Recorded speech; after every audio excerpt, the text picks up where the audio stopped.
Prezadas irmãs, prezados irmãos, de Ideal Espírita, nossos votos de muita paz a todos. É com muita alegria que mais uma vez aqui nos encontramos para conduzir algumas reflexões ou refletirmos junto sobre alguns temas e hoje em especial sobre o tema O Poder da Vontade, à luz da doutrina espírita. Estamos nesse momento de nossa existência encarnada passando por momentos de grande turbulência. E os nossos pensamentos são força viva. E para tal, nós temos que direcioná-los da melhor forma possível. Vamos citar algumas situações em que o pensamento originou algumas situações não muito agradáveis. Na obra No Rumo do Mundo de Regeneração, ditado pelo espírito Manuel Filomeno de Miranda, com psicografia de Divaldo Pereira Franco, o benfeitor nos fala que esse momento que estamos vivendo é oriundo, grande parte, oriundo dos pensamentos nefastos ou dos pensamentos negativistas ou dos pensamentos anticristo da humanidade. Que numa visão dos espíritos para o planeta Terra, eles enxergavam, quando foram chamados os socorristas que estão aqui conosco, ajudando nesse imbróglio, nesse desenrolar dessa pandemia, quando eles se reuniram no astral para receber as notícias, olharam para o planeta Terra e enxergaram sobre ele, visualizaram sobre ele, ao seu entorno, uma massa cinzenta, uma nuvem escura.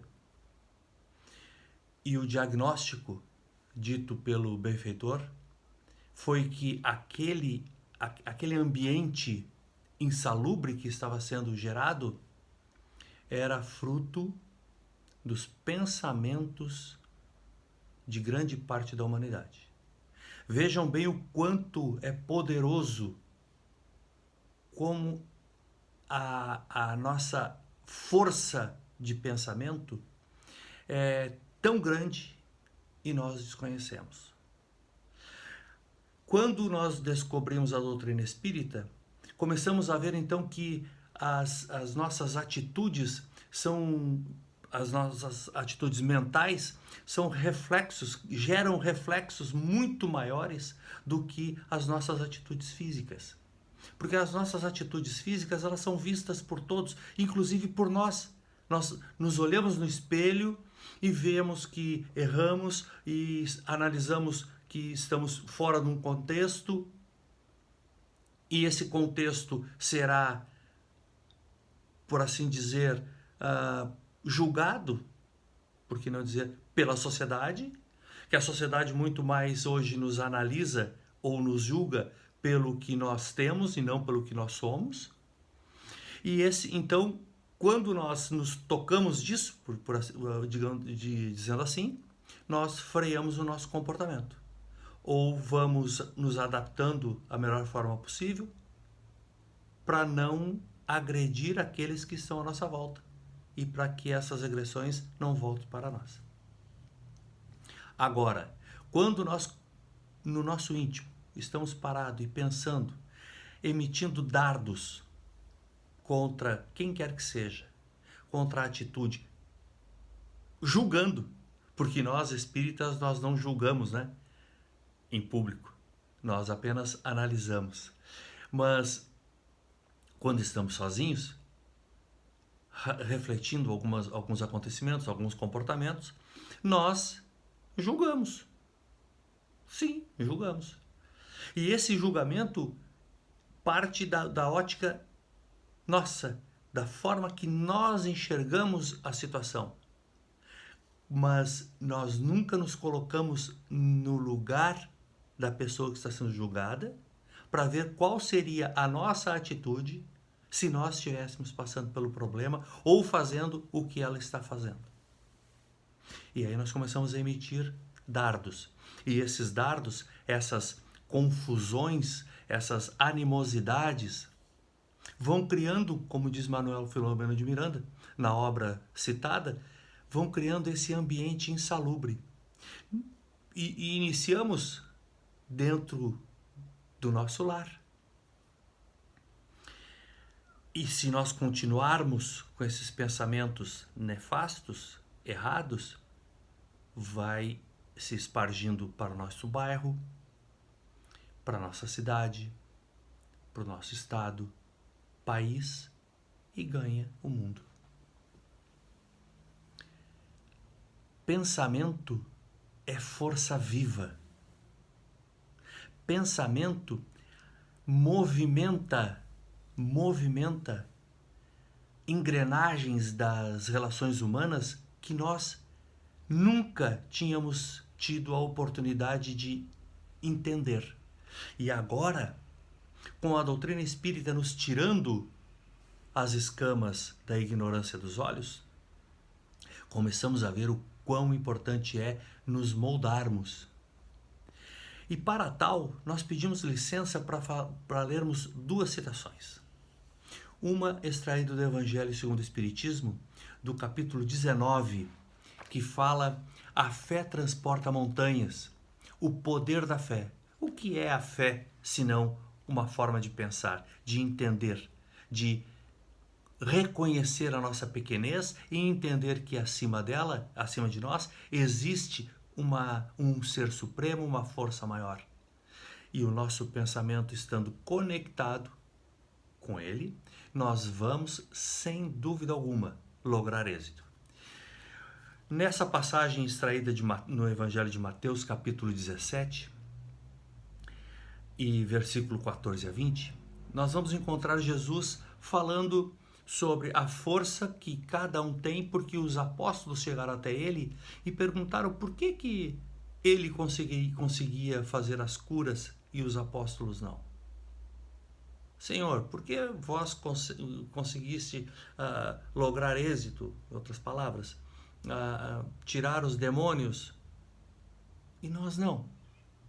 Aí Jesus diz que, sobre aquela passagem belíssima, né, dizendo que se eles tivessem a fé do tamanho de um grão de mostarda, poderiam arrastar montanhas.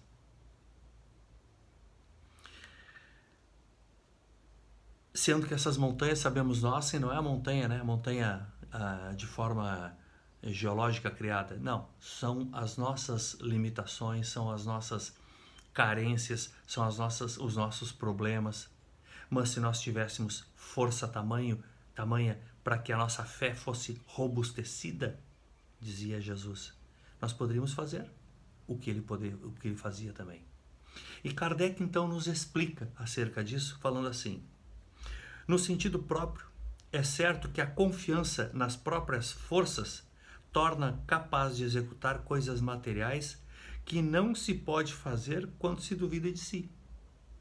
Então é a dúvida, é essa incerteza, é essa forma que nós, por vezes, nos esquecemos ou não reconhecemos, pior ainda, não reconhecemos em nós essa condição de ter essa força tamanha através do nosso pensamento, porque tudo é gerado, primeiramente, aonde? No pensamento. Tudo. Tudo que nós vamos fazer, primeiro nós pensamos, para depois executarmos. Salvo o melhor juízo. Salvo o melhor juízo. Daqueles que estão passando por alguma, ou têm alguma deficiência psicológica, aí nós podemos entender que agem no impulso. Mas nós temos como prioridade primeiro pensar, depois agir. Então o pensamento vai nos dando essa força para que nós tenhamos a vontade de realizar certas coisas. E além de nós termos essa vontade de realizarmos certas coisas em prol do nosso semelhante ou em prol de nós próprios, vai fazendo com que nós nos esforcemos cada vez mais para lograrmos êxito, para termos a assertividade, para que nós não sejamos mais, por que não dizer mais, porque talvez nós tenhamos auxiliado na constituição daquela massa cinzenta que envolve o nosso planeta Terra, dando condição, ou permitindo, melhor dizendo, que os nossos amigos do plano espiritual, que não são muito afeitos à felicidade, ou que não são afeitos às leis de Deus, ou são aqueles ditos os anticristos, venham se aproximar de nós. É através do pensamento. E o pensamento vai nos gerando certa vontade de fazer algo que tenda para um lado ou para outro. E quando nós estamos imbuídos dessa certeza, dessa predisposição, nós atravessamos verdadeiros lamaçais, sem nos queixarmos, seja para fazer coisas boas ou ruins. Mas eu costumo dizer que quando nós começamos a nos esclarecer, nos tornarmos menos ignorantes, nós começamos então a optar ou usar o nosso livre-arbítrio para fazer as coisas da melhor forma possível.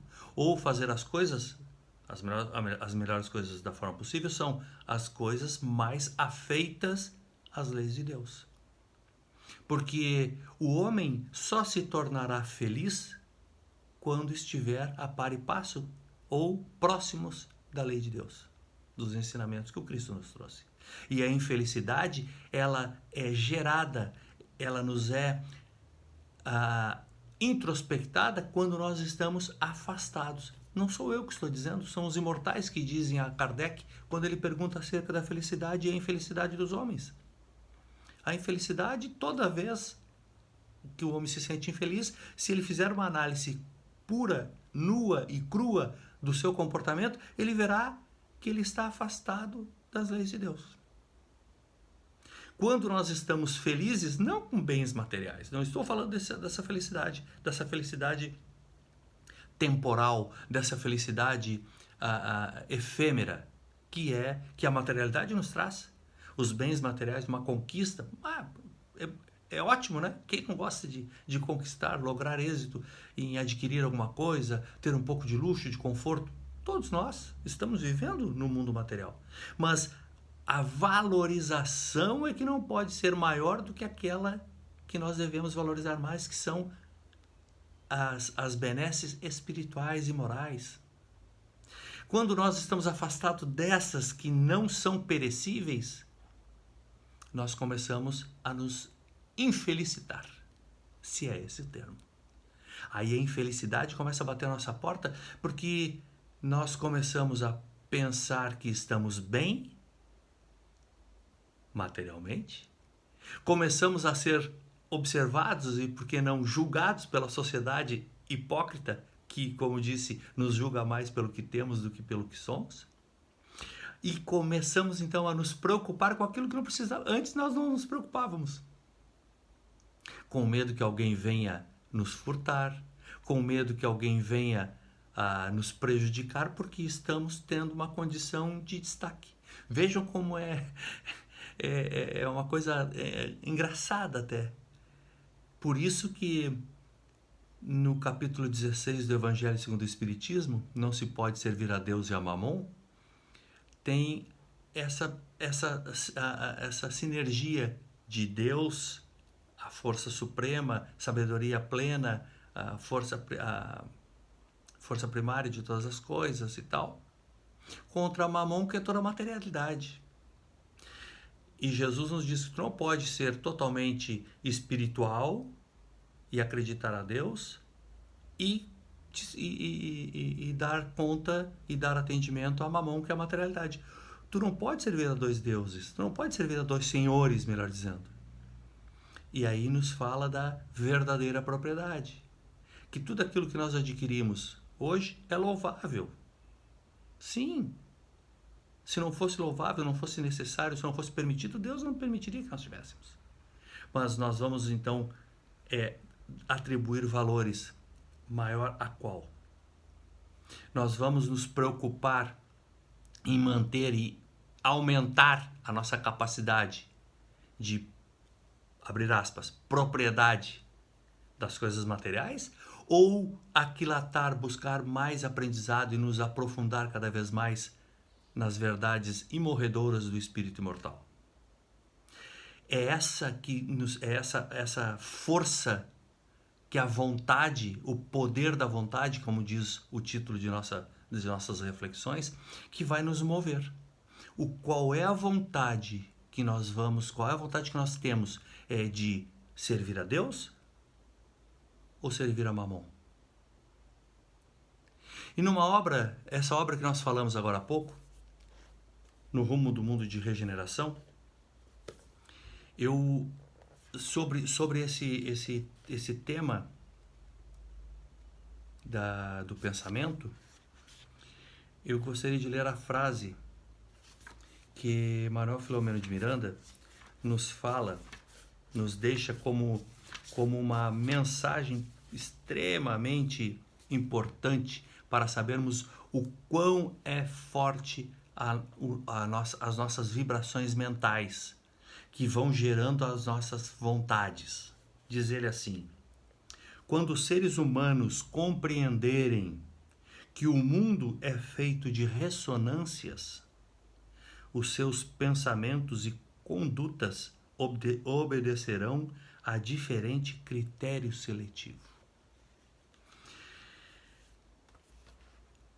Eu fiz questão de ler essas partes, nem dá para dizer que são frases ou capítulos, essas duas passagens, uma tirada do Evangelho que Kardec nos fala sobre a fé, e outra que Manuel Filomeno de Miranda nos fala sobre o pensamento, para corroborar, digamos assim, com as nossas reflexões, dizendo a todos que nos assistem hoje, nos dois planos: nós somos movidos pelo pensamento. Nós temos uma força que nós desconhecemos, que é o poder da nossa vontade. E essa vontade, primeiramente, tenham a certeza, é gerado na nossa consciência. A nossa consciência, ela tem que estar sempre voltada. Então, partindo da premissa e do conhecimento de que temos essa vontade e ela é gerada primeiramente em nossa consciência, temos que criar hábitos salutares, de pensamentos salutares, de pensamentos edificantes, para que, se hoje é difícil, mas que o exercício, que no primeiro momento é sacrificial, é dificultoso, como é que eu vou mudar meu pensamento se eu costumo realmente julgar? Mas eu sei que o julgamento, a crítica destrutiva é perniciosa para os relacionamentos e vão criando animosidades que nós no primeiro momento não conseguimos enxergar, mas que daqui a um pouquinho eclode e nós não sabemos por que eclodiu isso. Da onde? Se nós tivermos a humildade de fazer um flashback das nossas ideias, dos nossos comportamentos, vamos ver que algo fizemos no passado ou que sistematicamente estamos fazendo sem sentir. Façamos, meus irmãos e minhas irmãs, um exercício de autoanálise para que nós venhamos a nos conhecer cada vez mais, entendendo que temos junto de nós, dentro de nós, um poder que nós não conhecemos o seu tamanho, que é o poder da nossa vontade, o poder do nosso comportamento, do nosso pensamento. Façamos esse exercício e vamos ver que rumo estamos dando para a nossa existência e nos esforcemos para cada dia melhorarmos os nossos pensamentos, aumentarmos o nosso poder e materializarmos as nossas vontades no lado do bem. Muito obrigado, que Jesus nos ampare e nos mantenha em sua paz.